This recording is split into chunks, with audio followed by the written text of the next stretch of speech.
ಸಲುಗೆ, ಚಾಟಿಂಗ್, dating ಒಂದೊಂದಕ್ಕೆ ಒಂದೊಂದು rate.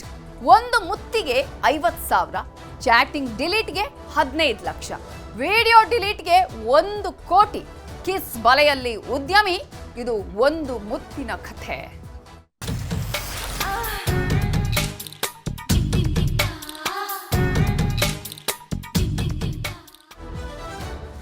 ಇಲ್ಲಿ ಒಂದು ಮುತ್ತಿನ ಕಥೆಯಲ್ಲಿ ಸಾಕಷ್ಟು ಇಂಟ್ರೆಸ್ಟಿಂಗ್ ಆಗಿರುವಂತಹ ಮಾಹಿತಿಗಳಿದೆ, ಅದೇ ರೀತಿಯಾಗಿ ಆತಂಕಕಾರಿಯೂ ಹೌದು. ಚಾಟಿಂಗ್ಗೆ ಇಲ್ಲಿ ಒಂದು ರೇಟ್ ಆದ್ರೆ ಡೇಟಿಂಗ್ಗೆ ಇನ್ನೊಂದು ರೇಟ್, ಒಂದು ಮುತ್ತಿಗೆ ಮತ್ತೊಂದು ರೇಟ್. ಉದ್ಯಮಿ ಇಲ್ಲಿ ಶಾಕ್ಗೆ ಒಳಗಾಗುವಂತಹ ವಿಚಾರಗಳೆಲ್ಲವೂ ಕೂಡ ನಡೆದಿದೆ. ಕಿಸ್ ಬಲೆಯಲ್ಲಿ ಸಿಲುಕಿದಂತಹ ಬೆಂಗಳೂರಿನ ಉದ್ಯಮಿ ಕೊನೆಗೆ ಏನ್ ಮಾಡಬೇಕು ಅಂತ ಗೊತ್ತಾಗದೆ ಪೊಲೀಸರ ಮೊರೆ ಹೋಗಬೇಕಾದಂತಹ ಪರಿಸ್ಥಿತಿಯು ನಿರ್ಮಾಣ ಆಗಿದೆ. ಉದ್ಯಮಿ ಕಂಗಾಲಾಗಿದ್ರು. ಇದು ಮಹಾಲಕ್ಷ್ಮಿ ಲೇಔಟ್ನಲ್ಲಿ ನಡೆದಿರುವಂತಹ ಘಟನೆ. ಮಹಾಲಕ್ಷ್ಮಿ ಲೇಔಟ್ನಲ್ಲಿ ಪ್ರೀ ಸ್ಕೂಲ್ ಅನ್ನ ನಡೆಸ್ತಾ ಇದ್ಲು ಯುವತಿ. ಇದೇ ಸ್ಕೂಲಿಗೆ ಮಕ್ಕಳನ್ನ ಬಿಡೋದಕ್ಕೆ ಈ ಉದ್ಯಮಿ ಬರ್ತಾ ಇದ್ದ. ಪರಿಚಯ ಕೊನೆಗೆ ಸಲುಗೆಗೆ ತಿರುಗುತ್ತೆ. ಆ ಸಲುಗೆ ಡೇಟಿಂಗ್ ವರೆಗೂ ಕೂಡ ಹೋಗಿತ್ತು. ಆದ್ರೆ ನಂತರ ಏನಾಯ್ತು, ಅಲ್ಲಿ ಒಂದಷ್ಟು ಬೆಳವಣಿಗೆಗಳು ಕೂಡ ನಡೀತಾ ಹೋಗುತ್ತೆ. ಮೊದಲು ಆಕೆ ಸಾಲವನ್ನ ಪಡ್ಕೊಂಡಿರ್ತಾಳೆ 2 ಲಕ್ಷದವರೆಗೆ. ಆ ನಂತರ ಆ 2 ಲಕ್ಷ ಹಣವನ್ನ ಕೇಳದಂತಹ ಸಂದರ್ಭದಲ್ಲಿ ಆರಂಭ ಆಗಿರೋದು ಇವೆಲ್ಲವೂ ಕೂಡ. ಒಂದು ಮುತ್ತಿಗೆ 50,000 ರೂಪಾಯಿ ಅಂತ ಹೇಳಿ ಆಕೆ ಪಡ್ಕೊಳ್ತಾಳೆ. ಯುವತಿ ಬಲೆಯಲ್ಲಿ ಸಿಲುಕಿದಂತಹ ಈ ಒಂದು ಉದ್ಯಮಿ ಎಂಜಾಯ್ ಮಾಡ್ತಾನೆ ಇರ್ತಾರೆ. ಆದ್ರೆ ಯಾವಾಗ ಗೊತ್ತಾಯ್ತು ನಾನು ಈ ಒಂದು ಬಲೆಯಲ್ಲಿ ಸಿಕ್ಕಾಕೊಂಡಿದ್ದೀನಿ, ಈ ಜಾಲದಲ್ಲಿ ಸಿಕ್ಕಾಕೊಂಡಿದ್ದೀನಿ ಅಂತ ಹೇಳಿ ಲೇಡಿ ಬಲೆಯಲ್ಲಿ ಸಿಲುಕಿದ ಉದ್ಯಮಿಗೆ ಕೊನೆಗೆ ಶಾಕ್ ಮೇಲೆ ಶಾಕ್ ಉಂಟಾಗುತ್ತೆ. ಸೊ ಯಾವಾಗ ಈ ಒಂದು ವಿಚಾರಗಳು ಒಂದೊಂದೊಂದಾಗಿ ಬೆಳಕಿಗೆ ಬರುವಂತಹ ಸಂದರ್ಭಗಳು ಉಂಟಾಯಿತು ಅಂತ ನಾವು ಗಮನಿಸ್ತಾ ಹೋಗೋದಾದ್ರೆ, ಯಾವಾಗ ಪರಿಚಯ ಸಲುಗೆಯಾಗಿ ಸಲುಗೆ ಡೇಟಿಂಗ್ ವರೆಗೂ ಬಂತು, ಆ ಸಂದರ್ಭದಲ್ಲಿ ಆತ ಕೂಡ ಆಕೆಗೆ 2 ಲಕ್ಷ ರೂಪಾಯಿ ಹಣವನ್ನ ಕೊಟ್ಟಿರ್ತಾನೆ ಉದ್ಯಮಿಯಿಂದ ಆಕೆ 2 ಲಕ್ಷ ಹಣ ಸಾಲವಾಗಿ ಪಡ್ಕೊಂಡಿರ್ತಾಳೆ. ಹೆಂಗೋ ಆಕೆ ಪ್ರೀ ಸ್ಕೂಲ್ ಅನ್ನ ನಡೆಸ್ತಾ ಇದ್ಲು. ಸೊ ಆತ ಕೆಲವು ಸಮಯದ ನಂತರ ಹಣವನ್ನ ವಾಪಸ್ ಕೇಳ್ತಾರೆ ಉದ್ಯಮಿ. ಆಗ ಆಕೆ ನೀನ್ ಸ್ಕೂಲ್ ಪಾರ್ಟ್ನರ್ ಆಗು ಅಂತ ಹೇಳಿ ಆತನಿಗೆ ಒತ್ತಡವನ್ನ ಹಾಕ್ತಾಳೆ. ಒಂದ್ ವೇಳೆ ನೀನು ಆ ರೀತಿಯಾಗಿ ನೀನ್ ಪಾರ್ಟ್ನರ್ ಆಗಿಲ್ಲ ಅಂತ ಹೇಳಿದ್ರೆ ವಿಡಿಯೋವನ್ನ ನಾನು ತೋರಿಸ್ತೀನಿ ಅಥವಾ ವಿಡಿಯೋವನ್ನ ಹರಿಬಿಡ್ತೀನಿ, ಚಾಟಿಂಗ್ ಅನ್ನ ತೋರಿಸ್ತೀನಿ ಅಂತ ಹೇಳಿ ಬ್ಲ್ಯಾಕ್ ಮೇಲ್ ಅನ್ನ ಶುರು ಮಾಡ್ಕೊಳ್ತಾಳೆ. ಆಗ ಚಾಟಿಂಗ್ ಡಿಲೀಟ್ಗೆ 15 ಲಕ್ಷ ರೂಪಾಯಿಗೆ ಆಕೆ ಬೇಡಿಕೆ ಇಡ್ತಾಳೆ. ವಿಡಿಯೋ ಡಿಲೀಟ್ಗೆ 1 ಕೋಟಿ ರೂಪಾಯಿ ಕೊಡೋದಕ್ಕೆ ಡಿಮ್ಯಾಂಡ್ ಮಾಡ್ತಾಳೆ. ವಿಡಿಯೋ ಫೋಟೋ ವೈರಲ್ ಮಾಡುವಂತಹ ರೀತಿಯಲ್ಲಿ ಬ್ಲ್ಯಾಕ್ ಮೇಲ್ ಕೂಡ ಮಾಡ್ತಾಳೆ. ಸಾಗರ್, ಗಣೇಶ್ ಅನ್ನುವ ಇಬ್ಬರ ಜೊತೆ ಸೇರಿ ಬ್ಲ್ಯಾಕ್ ಮೇಲ್ ಮಾಡ್ತಾಳೆ.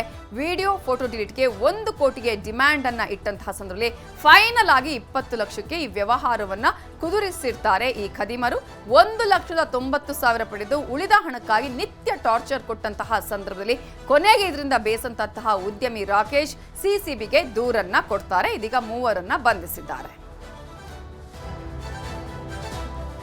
ಇದೇ ವಿಚಾರಕ್ಕೆ ಸಂಬಂಧಪಟ್ಟ ಹಾಗೆ ಇನ್ನಷ್ಟು ಡೀಟೇಲ್ಸ್ ಅನ್ನ ಕೊಡೋದಕ್ಕೆ ನಮ್ಮ ರಿಪೋರ್ಟರ್ ಮಂಜುನಾಥ್ ಈಗ ನೇರ ಸಂಪರ್ಕದಲ್ಲಿ ಜಾಯ್ನ್ ಆಗಿದ್ದಾರೆ. ಮಂಜುನಾಥ್, ಈಗ ಇಡೀ ಪ್ರಕರಣದಲ್ಲಿ 3 ಬಂಧನಕ್ಕೆ ಒಳಪಡಿಸಲಾಗಿದೆ. ಅಂದ್ರೆ ಈ ಒಂದು ಪ್ರಕರಣದಲ್ಲಿ ನಾವು ಗಮನಿಸ್ತಾ ಹೋಗೋದಾದ್ರೆ ಮೊದಲೇ ಇಂತಹ ಒಂದು ಅಂದ್ರೆ ಜಾಲವನ್ನ ಏನಾದ್ರೂ ಬೀಸಿತ್ತಾ ಈ ಒಂದು ಟೀಮ್, ಅಥವಾ ಇದು ಈ ರೀತಿಯಾಗಿ ಹಣ ಕೇಳಿದ್ರು ಅನ್ನೋ ಕಾರಣಕ್ಕಾಗಿ ಈ ರೀತಿಯ ಪ್ಲಾನ್ ಅನ್ನ ಮಾಡ್ಕೊಂಡಿದ್ರ, ಬೇರೆ ಬೇರೆಯವರಿಗೂ ಹೀಗೆ ಮಾಡಿದ್ರ ಇವರು? ಜೊತೆಗೆ ಇದೀಗ ಉದ್ಯಮಿ ಕೊಟ್ಟಂತಹ ದೂರಿನಲ್ಲಿರುವಂತಹ ಅಂಶಗಳ ರೀತಿಯಲ್ಲೇ ಇವರು ಈ ವಿಚಾರಣೆಯ ಸಂದರ್ಭದಲ್ಲಿ ಏನೆಲ್ಲ ಬಾಯಿ ಬಿಟ್ಟಿದ್ದಾರೆ?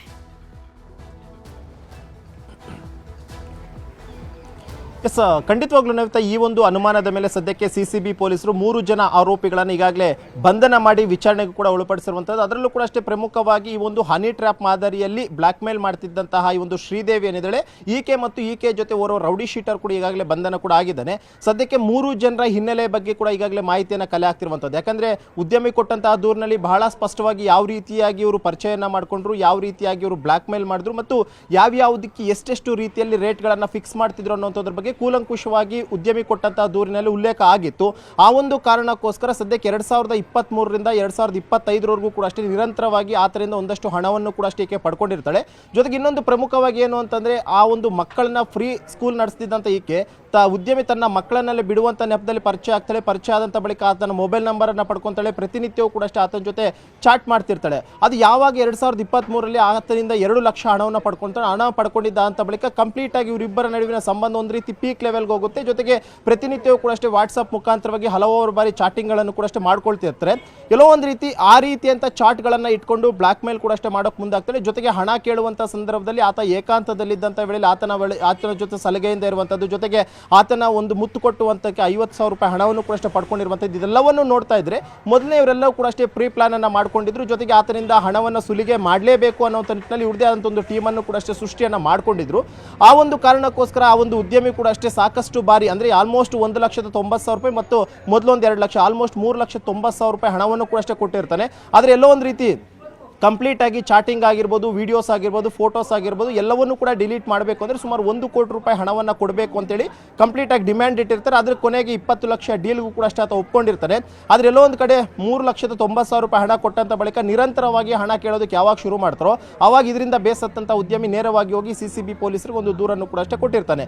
ಸದ್ಯಕ್ಕೆ ದೂರಿನವಾಗಿ 3 ಜನರನ್ನು ಕೂಡ ಬಂಧನ ಮಾಡಿದೆ. ಅದರಲ್ಲಿ ಓರ್ವ ರೌಡಿ ಶೀಟರ್ ಅನ್ನುವಂಥದ್ದು ಕೂಡ ಗೊತ್ತಾಗಿದೆ. ಮತ್ತು ಈಕೆ ಹಿನ್ನೆಲೆ ಏನು ಮತ್ತು ಈಕೆ ಹಿಂದೆಯೂ ಕೂಡ ಅಷ್ಟೇ ಯಾರಿಗಾದ್ರೂ ಇದೇ ರೀತಿಯಾದಂಥ ಒಂದು ಹನಿ ಟ್ರ್ಯಾಪ್ ಮಾದರಿಯಲ್ಲಿ ಏನಾದರೂ ಬ್ಲಾಕ್ ಮೇಲ್ ಮಾಡುವಂಥದ್ದು ಅಥವಾ ವಂಚನೆ ಮಾಡುವಂಥದ್ದು ಏನಾದರೂ ಮಾಡಿದಳ ಮಾಹಿತಿಯನ್ನು ಕಲೆ ಆಗ್ತಿದೆ. ಸದ್ಯಕ್ಕೆ ಈಕೆ ವಯಸ್ಸು ಇನ್ನೂ ಕೂಡ 25 ವರ್ಷ ಅನ್ನುವಂಥದ್ದು ಗೊತ್ತಾಗಿದೆ. ಸದ್ಯಕ್ಕೆ ಈ ಹಿಂದೆ ಕೂಡ ಅಷ್ಟೇ ಬೇರೆ ಬೇರೆ ಸ್ಟೇಷನ್ನಲ್ಲಿ ಏನಾದರೂ ಕೇಸಸ್ ಆಗಿದೆಯಾ ಮತ್ತು ಈಕೆ ಮೇಲೆ ಯಾರಾದರೂ ದೂರನ್ನು ಕೊಟ್ಟಿದ್ರು ಅನ್ನೋದ್ರ ಬಗ್ಗೆ ಸದ್ಯಕ್ಕೆ ಕಸ್ಟಡಿಗೆ ಪಡ್ಕೊಂಡು ಸಿಸಿಬಿ ಪೊಲೀಸರು ಮಾಹಿತಿಯನ್ನು ಕಲೆ ಆಗ್ತಿರುವಂಥದ್ದು. ನವಿತಾ, ಓಕೆ, ಇನ್ನೂ ಕೂಡ ವಿಚಾರಣೆ ಅಂದ್ರೆ ಕಸ್ಟಡಿಯಲ್ಲೇ ಇದ್ದಾರಾ, ಯಾವಾಗ ಅರೆಸ್ಟ್ ಮಾಡಿರೋದು, ಜೈಲಿಗೆ ಕಳುಹಿಸಿದಾರಾ, ಈ ಒಂದು ಪ್ರಕರಣದಲ್ಲಿ ಹೇಗೆ?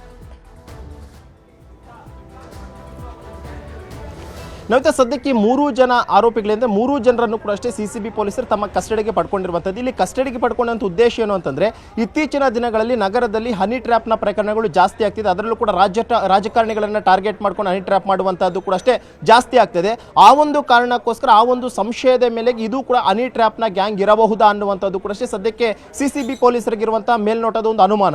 ಆ ಒಂದು ಕಾರಣಕ್ಕೋಸ್ಕರನೇ ಇವರೆಲ್ಲರನ್ನೂ ಕೂಡ ಅಷ್ಟೇ ಸುಮಾರು 7 ದಿನಗಳ ಕಾಲ ಸಿಸಿಬಿ ಪೊಲೀಸರು ತಮ್ಮ ಕಸ್ಟಡಿಗೆ ಪಡ್ಕೊಂಡಿದ್ದಾರೆ. ಅವರನ್ನ ತೀವ್ರ ವಿಚಾರಣೆಗೆ ಕೂಡ ಒಳಪಡಿಸಿರುವಂಥದ್ದು. ಯಾಕಂದ್ರೆ ಕೇವಲ ಉದ್ಯಮಿಯನ್ನ ಮಾತ್ರ ಪರಿಚಯನ ಮಾಡಿಕೊಂಡು ಸಲಿಗೆಯನ್ನ ಬೆಳೆಸ್ಕೊಂಡು ಆತನೊಂದಿಗೆ ಈ ರೀತಿಯಾಗಿ ಹಣ ಕೀಳುವಂತ ಒಂದು ಕೆಲಸವನ್ನ ಮಾಡಿದ್ರ ಅಥವಾ ಬೆಂಗಳೂರು ನಗರದಲ್ಲಿ ಇನ್ನೂ ಕೂಡ ಅಷ್ಟೇ ಬೇರೆ ಬೇರೆಯವರಿಗೆ ಇದೇ ರೀತಿಯಂತ ವಂಚನೆಯನ್ನ ಮಾಡಿದ್ರ ಅಥವಾ ರಾಜಕಾರಣಿಗಳನ್ನೇನಾದ್ರೂ ಟಾರ್ಗೆಟ್ ಅನ್ನ ಮಾಡಿಕೊಂಡು ಈ ರೀತಿಯಂತ ವಂಚನೆ ಮಾಡೋದಕ್ಕೆ ಮುಂದಾಗಿದ್ರ ಅನ್ನುವಂಥದ್ದು ಒಂದು ಅನುಮಾನ ಕಾಡ್ತಾ ಇದೆ.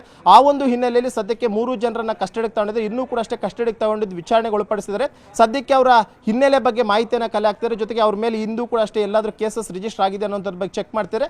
ಸದ್ಯಕ್ಕಿರುವಂತಹ ಮಾಹಿತಿಯ ಪ್ರಕಾರ ಈ ಒಂದು ಪ್ರಕರಣ ಮಾತ್ರ ಅವ್ರ ಮೇಲೆ ಆಗಿರುವಂತದ್ದು ಅಂತ ಗೊತ್ತಾಗ್ತಿದೆ. ಉಳಿದಂತೆ ಏನಾದರೂ ಬೇರೆ ಬೇರೆ ಕಡೆಗಳಲ್ಲಿ ಆಗಿದೆಯಾ ಮತ್ತು ಇವ್ರ ಹಿನ್ನೆಲೆ ಏನು, ಹಣ ಮಾಡುವಂತ ಉದ್ದೇಶ ಯಾರಿಗೆಲ್ಲ ಇತ್ತು ಮತ್ತು ಇವ್ರು ಕೇವಲ 3 ಜನ ಮಾತ್ರ ಟೀಮ್ ಅಥವಾ ಬೇರೆ ಬೇರೆ ಇವರು ಟೀಮ್ನಲ್ಲಿ ಇದಾರ ಅನ್ನೋದ್ರ ಬಗ್ಗೆ ಸಿಸಿಬಿ ಪೊಲೀಸರು ತನಿಖೆಯನ್ನು ಮುಂದುವರಿಸಿರುವಂತದ್ದು. ನವಿತಾ.